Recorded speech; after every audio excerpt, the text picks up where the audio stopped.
ഡൽഹിയിൽ അനുദിനം വായുമലിനീകരണം രൂക്ഷമാകുമ്പോൾ രാഷ്ട്രീയ പാർട്ടികളും സർക്കാരുകളും നിസ്സംഗത തുടരുന്നുവെന്ന ആക്ഷേപം ശക്തമാവുകയാണ്. ഡൽഹിയിലും സമീപ പ്രദേശങ്ങളിലും ദിവസേന റിപ്പോർട്ട് ചെയ്യുന്ന മരണനിരക്കിൽ 7% വായുമലിനീകരണം കാരണമെന്നും റിപ്പോർട്ടുകളുണ്ട്. എന്നിട്ടും ഡൽഹി അടക്കമുള്ള പ്രദേശങ്ങൾ നേരിടുന്ന പ്രശ്നങ്ങൾക്ക് നേരെ അധികൃതർ കണ്ണടയ്ക്കുകയാണ് എന്നാണ് ഉയരുന്ന പരാതി. ഈ റിപ്പോർട്ടോടെ ഈ വാർത്താ ബുള്ളറ്റിൻ ഇവിടെ പൂർണ്ണമാവുകയാണ്.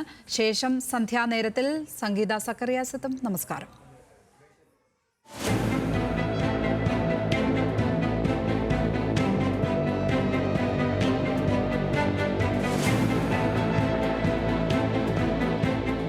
ഡൽഹിയെ പുകമഞ്ഞ് ശ്വാസം മുട്ടിക്കാൻ തുടങ്ങിയത് ഇന്നോ ഇന്നലെയോ അല്ല.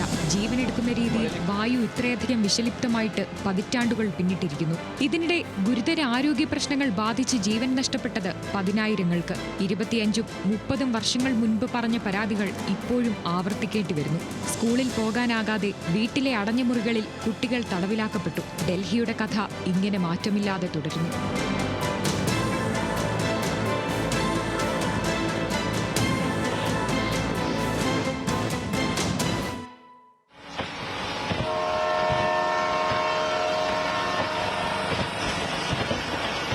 ഇതിനിടെ മാറി മാറി അധികാരത്തിലെത്തുന്ന സർക്കാരുകൾ ഇക്കാര്യത്തിൽ തുടരുന്ന മൗനം വലിയ വിമർശനങ്ങൾക്ക് വിധേയമായി. ഗ്യാസ് ചേംബറായി മാറിയ ഡൽഹിയിലും സമീപ പ്രദേശങ്ങളിലും ദിവസേനയുള്ള മരണക്കണക്കിൽ 7% വായുമലിനീകരണം മൂലമാണെന്ന് മെഡിക്കൽ ജേണലായ ലാൻസെറ്റ് റിപ്പോർട്ട് ചെയ്തിരുന്നു. 5 വയസ്സിന് താഴെയുള്ള കുട്ടികളുടെ മരണനിരക്കിലും ഡൽഹി മുന്നിലാണ്. പക്ഷേ പരസ്പരം പഴിചാരുന്നതല്ലാതെ ഈ ആരോഗ്യ അടിയന്തരാവസ്ഥയിൽ കേന്ദ്ര സംസ്ഥാന സർക്കാരുകൾ സുസ്ഥിരമായ നടപടികൾ സ്വീകരിക്കുന്നില്ലെന്നാണ് പരാതി. രാഷ്ട്രീയ ഉത്തരവാദിത്വത്തിന്റെ അഭാവം മുതൽ മെച്ചപ്പെട്ട ജീവിത നിലവാരം വരെ നിഷേധിക്കപ്പെടുന്നെന്നും ആക്ഷേപം. പൊതുജനാരോഗ്യത്തിന് രാജ്യം മുൻഗണന നൽകാത്തത് എന്തുകൊണ്ടെന്നും ജനങ്ങൾ ചോദിക്കുന്നു.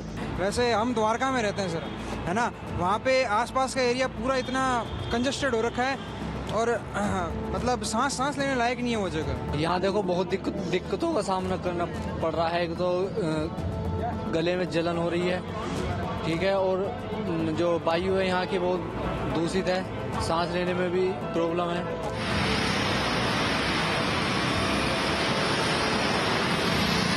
എല്ലാ വർഷവും അവസാനത്തോടെ വായുവിന്റെ ഗുണനിലവാരം അപകടകരമായ നിലയിലേക്ക് താഴുന്നു. തുടർന്ന് ഓൺലൈനിലും ഓഫ്ലൈനിലും ചർച്ചകൾ സജീവമാകുന്നതു മുതൽ ചില രാഷ്ട്രീയക്കാർ പുകമഞ്ഞിൽ മൂടിയ ഡൽഹി സന്ദർശിച്ച് മടങ്ങുന്നതുവരെയുള്ള സംഭവ വികാസങ്ങൾ. പിന്നാലെ തെരഞ്ഞെടുപ്പ് പ്രചാരണങ്ങളിലേക്ക് രാജ്യം നീങ്ങിയതോടെ വായുമലിനീകരണം രാഷ്ട്രീയ വ്യവഹാരത്തിൽ നിന്ന് അപ്രത്യക്ഷമായി. 2024 ലോക്സഭാ തെരഞ്ഞെടുപ്പ് പ്രകടന പത്രികയിൽ BJP സ്വസ്ഥ് ഭാരതിന് മോദി കി ഗ്യാരണ്ടി അവതരിപ്പിച്ചു. ഇതിൽ പ്രാഥമിക അടിസ്ഥാന സൗകര്യ വികസനത്തിലും അടിസ്ഥാന സൗകര്യം മെച്ചപ്പെടുത്തുന്നതിലുമാണ് ശ്രദ്ധ കേന്ദ്രീകരിച്ചിരിക്കുന്നത്. മെച്ചപ്പെട്ട ഇൻഷുറൻസ് പരിരക്ഷയും ആശുപത്രി സൗകര്യങ്ങളും വാഗ്ദാനം ചെയ്തിട്ടുണ്ട്. എന്നാൽ പ്രധാന പാർട്ടികളുടെ പത്രികയിലെവിടെയും വിഷാംശമില്ലാത്ത വായു ശ്വസിക്കേണ്ടതിന്റെ ആവശ്യകതയെക്കുറിച്ച് പ്രതിപാദനമില്ല.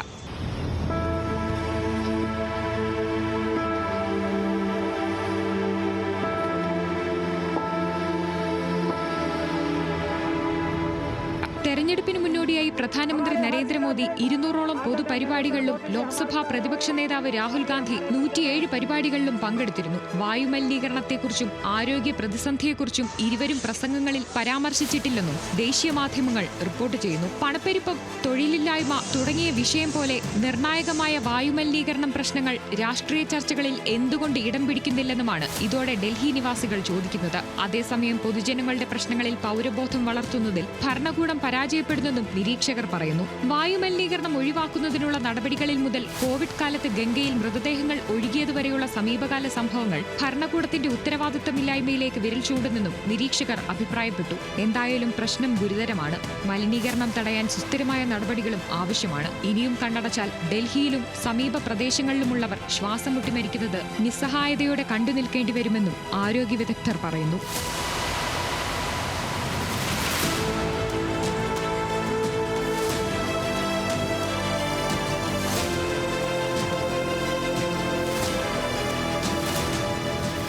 Story desk, news Malayalam.